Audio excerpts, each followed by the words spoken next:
आशा करती हूँ कि आप सब अच्छे होंगे और अच्छे से अपनी पढ़ाई कर रहे होंगे।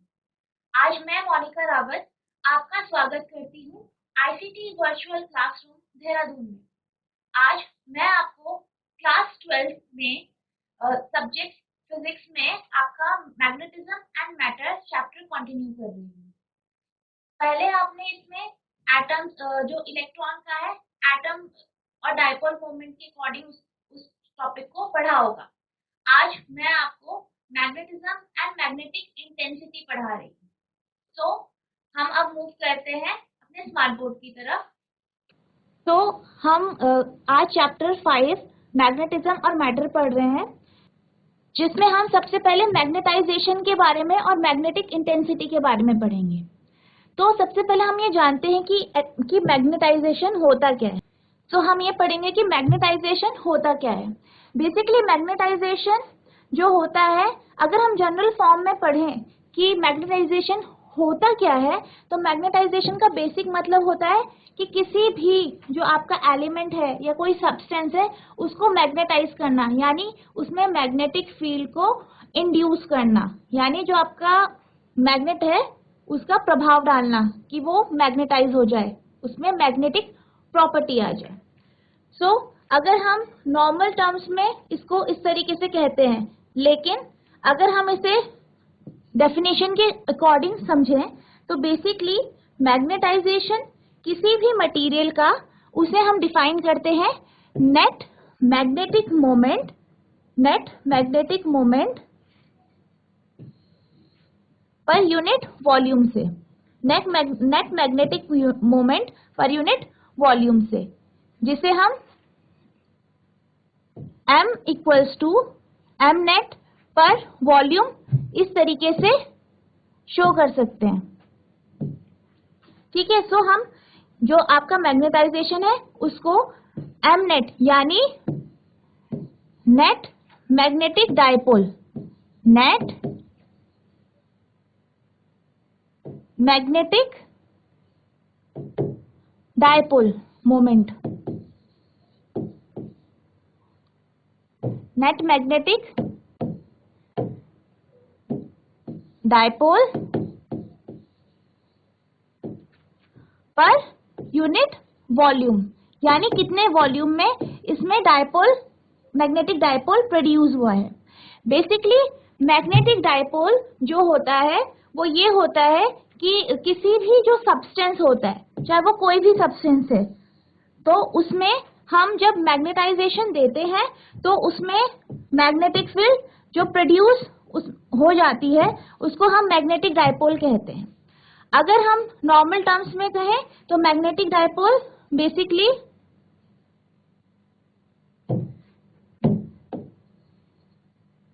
ये शो करता है कि जो आपका मटेरियल है वो कितना जल्दी आपका मैग्नेटाइज हो जाएगा, यानी वो मैग्नेटिक प्रॉपर्टीज को अपने अंदर ले लेगा।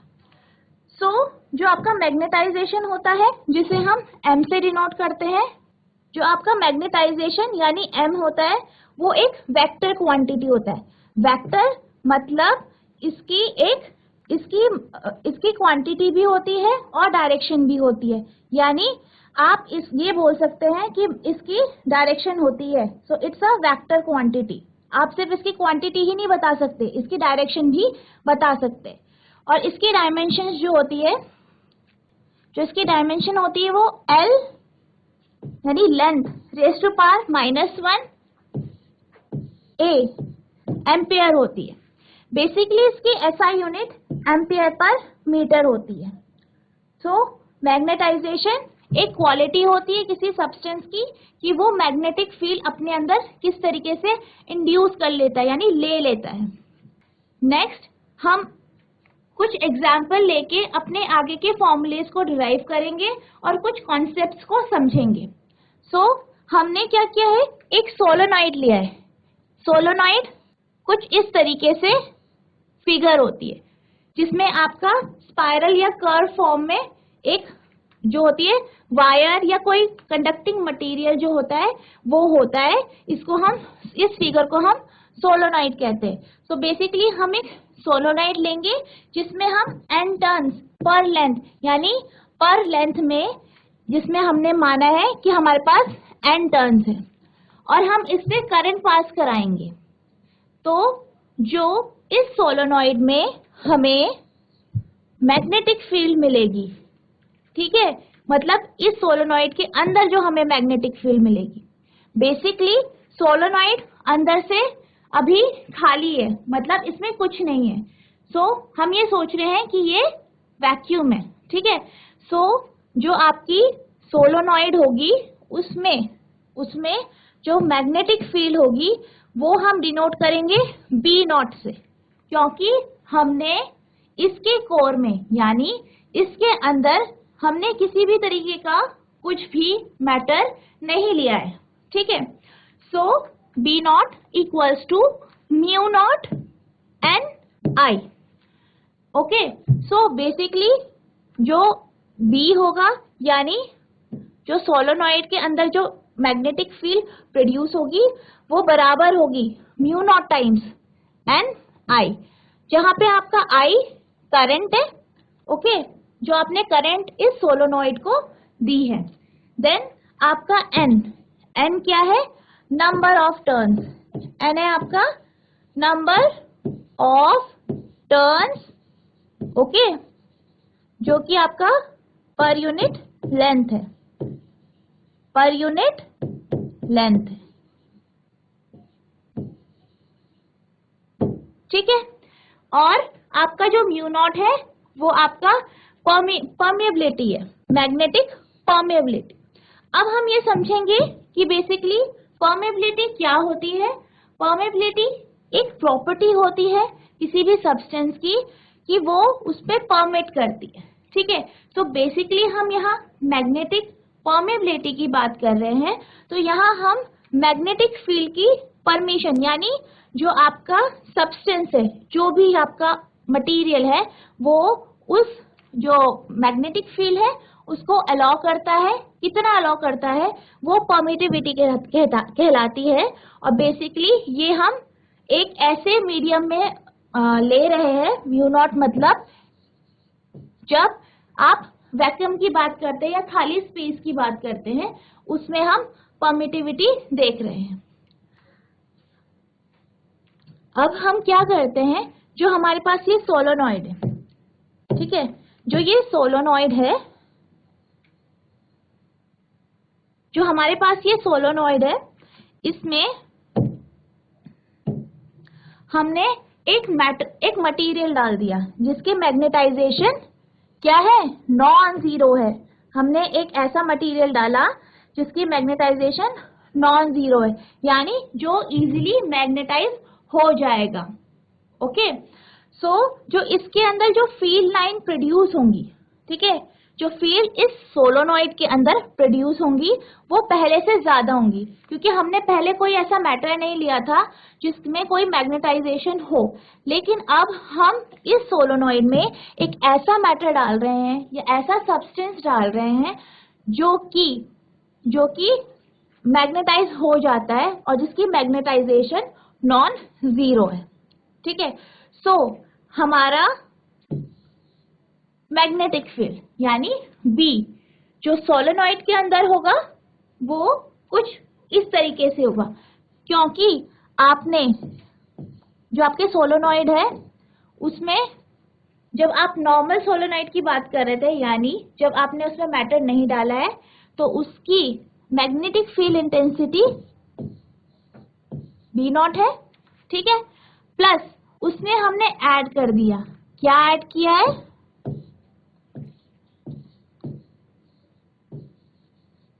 हमने ऐड किया है मैग्नेटिक फील्ड जो उसके अंदर मैटर है, ठीक है, जो हमने मैटर डाला है, नॉन मैग्नेटाइजिंग जो मैटर डाला है। तो जो हमारा बी है वो हम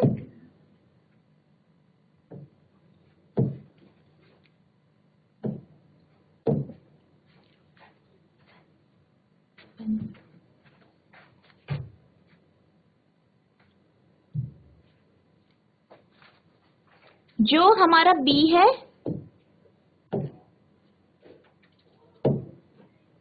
जो हमारा B है वो हमारा टोटल मैग्नेटिक फील्ड है जो प्रोड्यूस होगा सोलोनॉइड से, जिसके बीच में आपका एक हमने मटेरियल रख दिया है जिसकी मैग्नेटाइजेशन जो है नॉन जीरो है। सो हमारा जो टोटल मैग्नेटाइजेशन होगा वो जो हमारा इनिशियल, यानी जब हमने इसमें कुछ नहीं रखा था, यानी सिंपल वैक्यूम था, कुछ सब्सटेंस हमने डाला नहीं, उस समय जब हमारी जो सोलोनॉइड से जो हमारा आपका मैग्नेटिक फील्ड निकल रहा था वो प्लस बीएम यानी उस मैग्नेटिक मटेरियल, वो मटेरियल जिसका नॉन जीरो मैग्नेटाइजेशन है, उससे भी कुछ मैग्नेटाइजेशन प्रोड्यूस हो रहा होगा, सो वो उसके बराबर होगा, यानी बी नॉट प्लस बीएम, जिसमें आप ये कह सकते हैं कि उस कोर का कंट्रीब्यूशन है। सो अब हम ये जानते हैं, ये हमें पता है कि जो हमारा मैग्नेटाइजेशन है, यानी जो कोर की वजह से मैग्नेटाइजेशन है, उस सब्सटेंस के वजह से मैग्नेटाइजेशन है जिसकी वजह से जो हमने अभी डाला है, ठीक है। तो उसके वो जो होता है वो डायरेक्टली प्रोपोर्शनल होता है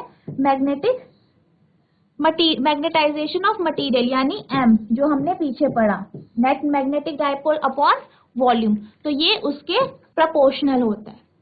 और जब हम इसकी बात करें तो हम जब इसके कांस्टेंट, जो ये प्रोपोर्शनैलिटी साइन है, इसको जब हम हटाते हैं तो ये हमारे पास आता है कुछ इस तरीके से, Bm equals to mu naught, ठीक है, परमिटिविटी इन फ्री स्पेस में जो इसकी परमिटिविटी है वो इनटू M, जिसे हम बोलते हैं मैग्नेटाइजेशन।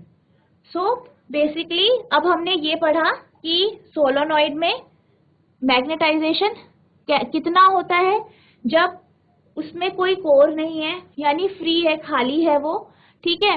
फिर उसके बाद हमने कोई कोर डाला किसी नॉन मैग्नेटिक मटेरियल का, नॉन जीरो मैग्नेटाइजेशन वाले मटेरियल का हमने कोर डाला, ठीक है। और फिर कि उसको हम किस तरीके से लिखेंगे, ठीक है। सो अब हम आगे चलते हैं। अब हम मैग्नेटिक मटेरियल की इंटेंसिटी के बारे में पढ़ेंगे, ठीक है। सो मैग्नेटिक मटेरियल की इंटेंसिटी क्या होती है, बेसिकली कि कितनी मैग्नेटिक फील्ड उस सब्सटेंस से पास होती है, या किसी एक पॉइंट में कितनी मैग्नेटिक फील्ड उससे गुजरती है। सो जो मैग्नेटिक इंटेंसिटी है उस मटेरियल की, उसे हम लिख सकते हैं H equals to B, okay, जो मैग्नेटिक फील्ड है upon mu naught times upon mu naught minus M, यानी मैग्नेटाइजेशन। सो हम H को इस तरीके से लिख सकते हैं। सो इस इक्वेशन से हम अब टोटल मैग्नेटिक फील्ड निकालेंगे। सो हमारा टोटल मैग्नेटिक फील्ड, यानी हम इसको B के टर्म्स में लिखेंगे। सो बेसिकली जब हम इसे B के टर्म्स में लिखेंगे तो हम इसको इस तरीके से लिखेंगे, तो आपका हो जाएगा ये B upon mu naught equals to H plus M। फिर आप इस म्यू नॉट को राइट हैंड साइड में लाएंगे तो बेसिकली जो आपका B हो जाएगा वो इक्वल्स टू हो जाएगा mu naught times H plus M,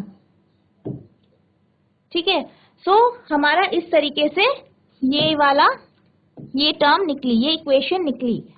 हमने इसको रिशफल किया B के टर्म्स में, जो हमारी मैग्नेटिक इंटेंसिटी की जो फॉर्मूला है उसको हमने इसको B के टर्म्स में लिखा, यानी टोटल मैग्नेटिक फील्ड की टर्म्स में लिखा। So B is equals to mu naught H plus M, जहाँ पे B आपकी मैग्नेटिक फील्ड है, H आपकी मैग्नेटिक फील्ड इंटेंसिटी है, M आपकी मैग्नेटाइजेशन है, और म्यू नॉट आपका relative permittivity in free space, या आप बोल सकते कि रिलेटिव ये जो होता है परमिटिविटी होती है वैक्यूम में, ठीक है।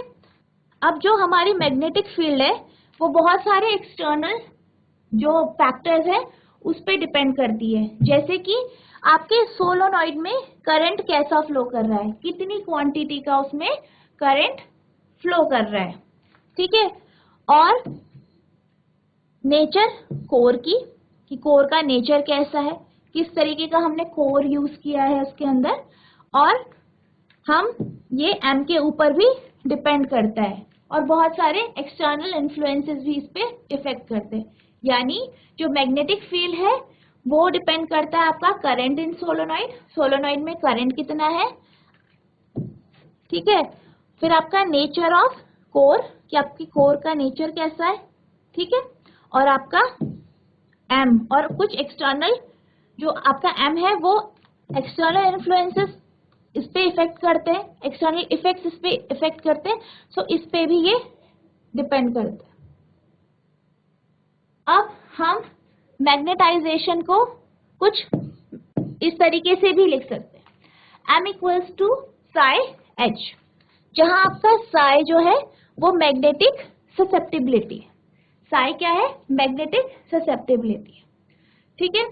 सो बेसिकली मैग्नेटिक ससेप्टिबिलिटी क्या होता है कि जब हम किसी भी सब्सटेंस या किसी भी मैटर को किसी एक्सटर्नल फील्ड के पास रखते हैं, कोई मैग्नेटिक फील्ड है उसके पास रखते हैं, तो उस सब्सटेंस पे क्या इफेक्ट पड़ेगा, यानी उसका रिस्पॉन्स क्या होगा उस एक्सटर्नल फील्ड पे। सो जो मैग्नेटिक ससेप्टिबिलिटी है किसी भी मटेरियल की, वो स्मॉल पॉजिटिव, छोटी मतलब स्मॉल और पॉजिटिव क्वांटिटी हो सकती है पैरामैग्नेटिक के लिए, और स्मॉल या नेगेटिव हो सकती है डायमैग्नेटिक। हम तो इन सब्सटेंस को आगे चैप्टर में पढ़ेंगे। हमने पिछली स्लाइड में देखा था B equals to mu naught H plus M, हमारा ये फॉर्मूला निकला था। अब हम B equals to mu naught H plus M, अब हम क्या करेंगे, जो M है इसके जगह ये वैल्यू M की रख देंगे, दैट इज साई H, यानी magnetic susceptibility into magnetic field intensity. So mu naught H plus Sai M, सो हमें ये मिला। तो अगर हम इसमें जो आपका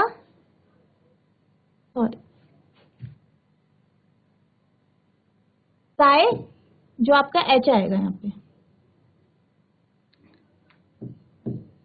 B equals to mu naught H plus M, तो M की जगह मैग्नेटाइजेशन का हमने फॉर्मूला रखा psi H, so B equals to mu naught H plus psi H आया। तो अब हम क्या करेंगे, म्यू नॉट H को कॉमन ले लेंगे, सो हमारे पास टर्म कुछ इस तरीके से आ जाएगी, यानी हमारे पास ये टर्म आ जाएगी mu naught times 1 plus psi into H।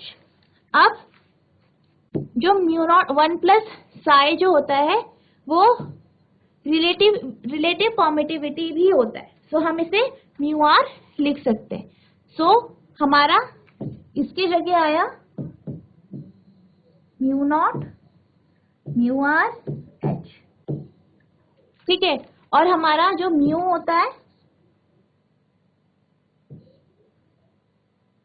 Is equals to mu naught, यानी परमिटिविटी इन वैक्यूम, वैक्यूम में परमिटिविटी कितनी है, इनटू म्यू आर होता है। सो हम इस टर्म की जगह, यानी जो हमारे पास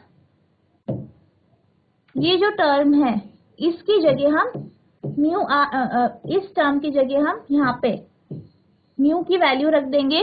सो हमारे पास आ जाएगा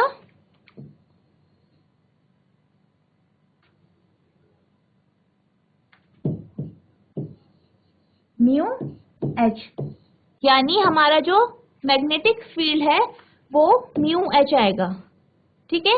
सो म्यू क्या है, ये परमिटिविटी है इन अ सब्सटेंस। बेसिकली हम किसी सब्सटेंस के बारे में हम बात करते हैं म्यू में, ये वही टर्म है जो जिससे हम ये पता करते हैं कि किसी भी सब्सटेंस में किसी भी सब्सटेंस में किसी भी मैग्नेटिक फील्ड की वो कितना परमिट कर रहा है, सो उसे हम म्यू से डिनोट करते हैं, और ये आपका H आपका मैग्नेटिक फील्ड लाइन होता है। ठीक है, अब हम मैग्नेटिक परमिटिविटी को समझेंगे कि हम मैग्नेटिक परमिटिविटी को, जैसे कि मैंने आपको बताया, मैग्नेटिक जो परमिटिविटी है, जो मैंने आपको यहाँ एक्सप्लेन किया कि mu equals to mu naught mu r होता है। ठीक है, और आप म्यू आर को लिख सकते हो 1 प्लस जाई, क्योंकि mu r equals to 1 plus chi, susceptibility 1 plus आपकी जो मैग्नेटिक ससेप्टिबिलिटी है उसके बराबर होते हैं।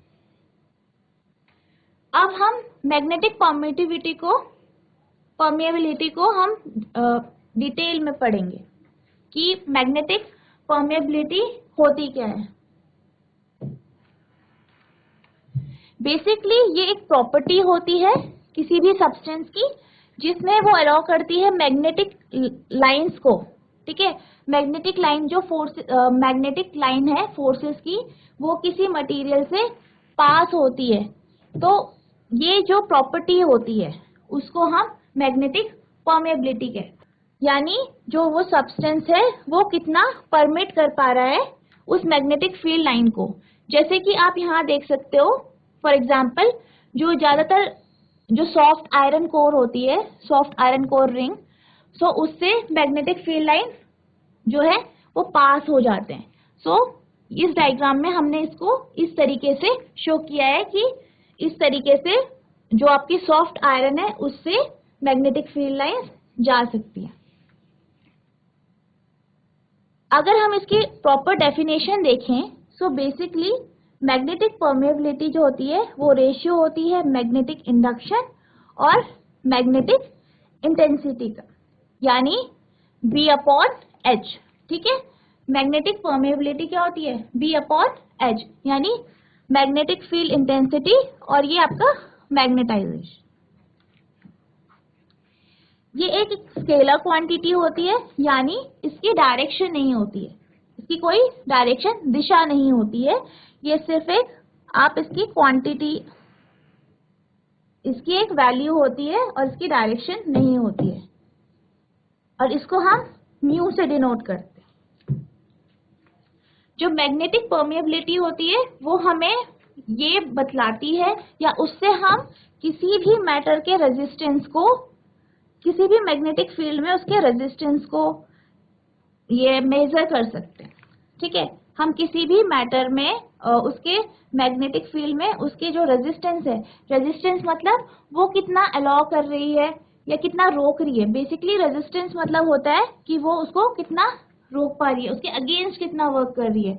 सो हम मैग्नेटिक परमिएबिलिटी से ये मेजर कर सकते हैं कि जो आपका मटेरियल है वो मैग्नेटिक फील्ड के अगेंस्ट कैसे काम कर रहा है, यानी उसको कितना रोक पा रहा है। या हम ये कह सकते हैं कि ये मेजर करती है, क्या मेजर करती है? मैग्नेटिक फील्ड कितना पेनिट्रेट हो रही है मटेरियल से।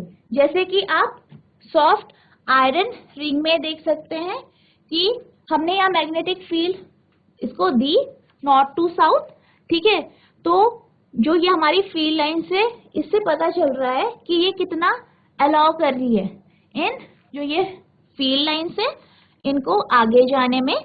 सो बेसिकली जो आपका मैग्नेटिक परमिएबिलिटी होती है ये बताती है कि ये जैसे कोई सब्सटेंस है, कोई भी सब्सटेंस है, वो कितना आपके जो मैग्नेटिक फील्ड है उसके अगेंस्ट काम कर रहा है, यानी कि वो कितना उसको अलाउ नहीं कर रहा है कि तुम हमारे इधर से पास नहीं हो सकते हो।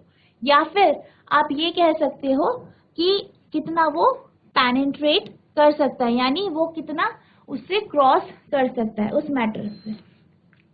अब हम ये समझेंगे जो परमिएबिलिटी है वो कुछ फैक्टर्स पे डिपेंड करती है, जैसे कि उस मटेरियल का नेचर कैसा है, ठीक है, कि वो किस तरीके का मटेरियल है।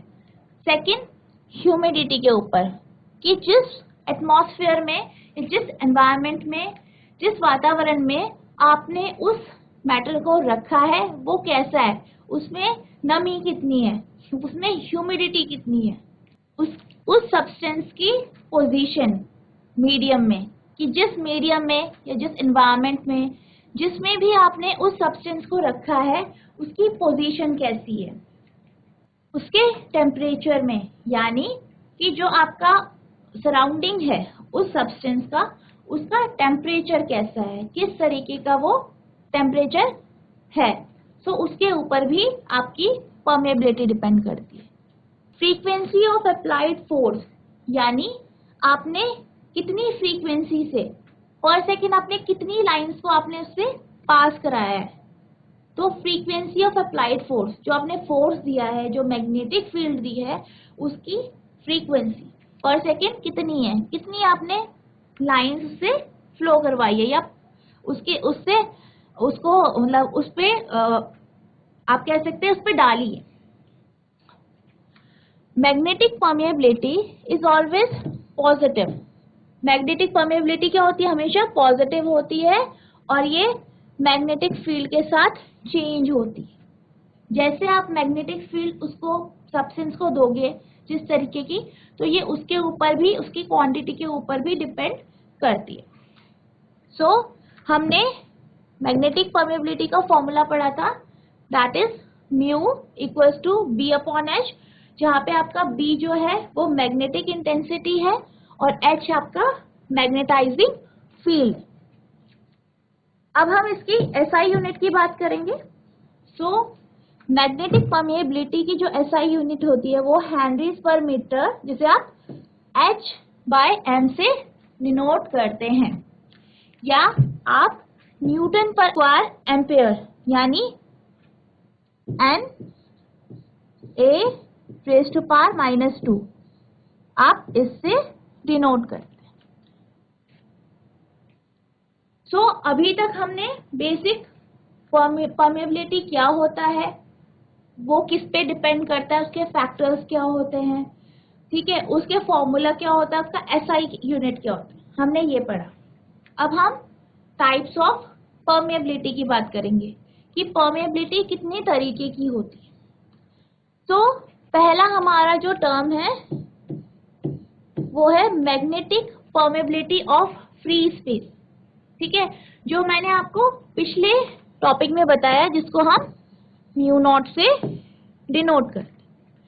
सो बेसिकली जो मैग्नेटिक परमेबिलिटी फ्री स्पेस में, यानी जब आप किसी एयर या फिर वैक्यूम की बात करते हैं, अगर उस समय उस एनवायरनमेंट में उस सब्सटेंस की परमेबिलिटी क्या है, यानी magnetic permeability of free space also known as the permeability of air or vacuum is represented by, यानी air और vacuum में जो magnetic permeability है वो कितनी है, so हम उसे डिनोट करते हैं mu naught equals to B naught upon H. जैसे कि हमें पता है बी नॉट क्या होता है आपका मैग्नेटिक इंटेंसिटी इन वैक्यूम या किसी एयर में, खाली जगह में, ठीक है, वैक्यूम या खाली जगह में बेसिकली वैक्यूम लेते हैं नॉट में, और एच जो है वो मैग्नेटाइजिंग फील्ड है, ठीक है, कि कितने हमने फील्ड उसे दी जिससे वो जो सब्सटेंस है या जो भी है वो सब्सटेंस वो मैग्नेटाइज हो पाए। So the ratio of magnetic intensity in a vacuum and magnetising field. Now हम पढ़ेंगे मैग्नेटिक परमेबिलिटी ऑफ मीडियम, कि किसी मीडियम में मैग्नेटिक परमेबिलिटी क्या हो। बेसिकली ये जो होता है वो रेशियो होता है उस मीडियम में, ठीक है, किसका, कि उस मीडियम में आपकी मैग्नेटिक इंटेंसिटी कितनी है पर मैग्नेटाइजिंग फील्ड कितनी है। तो बेसिकली म्यू का मतलब हम किसी एक प्रॉपर मीडियम के बारे में बात करते हैं, जबकि म्यू नॉट में हम वैक्यूम की बात करते हैं। वैक्यूम मतलब जब आपके पास कोई भी किसी भी तरीके का सब्सटेंस कुछ भी वहां पे अवेलेबल नहीं है, तो इसको हम शो करते हैं mu equals to B upon H से। नेक्स्ट हम रिलेटिव मैग्नेटिक परमेबिलिटी की बात करते हैं किसी भी सब्सटेंस की। रिलेटिव मतलब आप किसी की सापेक्ष, यानी किसी से आप इसको कंपेयर कर रहे हो। रिलेटिव मतलब कंपैरिजन बेसिकली। सो इसमें हम क्या करते हैं, जो ये क्वांटिटी है इसमें हम ये कहते हैं कि उसकी जो हमारी रिलेटिव मैग्नेटिक परमेबिलिटी है, वो जो रेशियो होता है, वो जो मैग्नेटिक परमेबिलिटी है किसी फ्री स्पेस में और प्लस उस मैग्नेटिक मटेरियल में उसकी मैग्नेटिक जो आपकी मैग्नेटिक परमेबिलिटी है वो क्या है।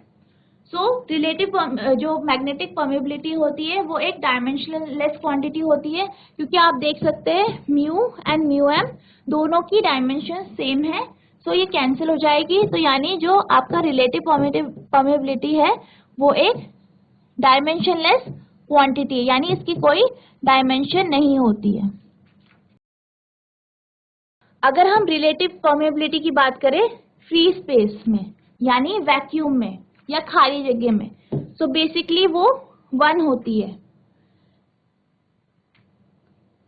तो बेसिकली क्या होता है रिलेटिव परमेबिलिटी, कि कितनी फील्ड लाइन, ठीक है, पास हो रही है एक सब्सटेंस से एक मटेरियल में अपॉन कितनी field line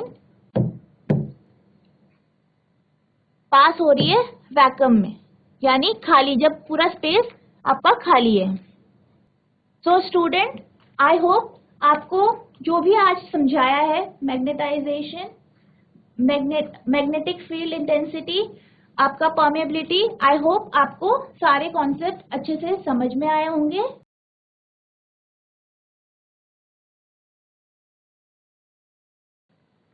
so student, I hope जितना मैंने आज आपको पढ़ाया है मैग्नेटिक इंटेंसिटी, मैग्नेटाइजेशन, आपका परमेबिलिटी, आपको अच्छे से समझ में आया होगा। आप इसे रिवाइज करें और इसको लगातार पढ़ते रहें और समझते रहें। मैं आपको अब मिलूंगी नेक्स्ट सेशन में आगे इसके आगे के टॉपिक के साथ, जिसमें हम डिफरेंट टाइप ऑफ सब्सटेंस पढ़ेंगे। ओके, सो आज के लिए इतना ही। Thank you.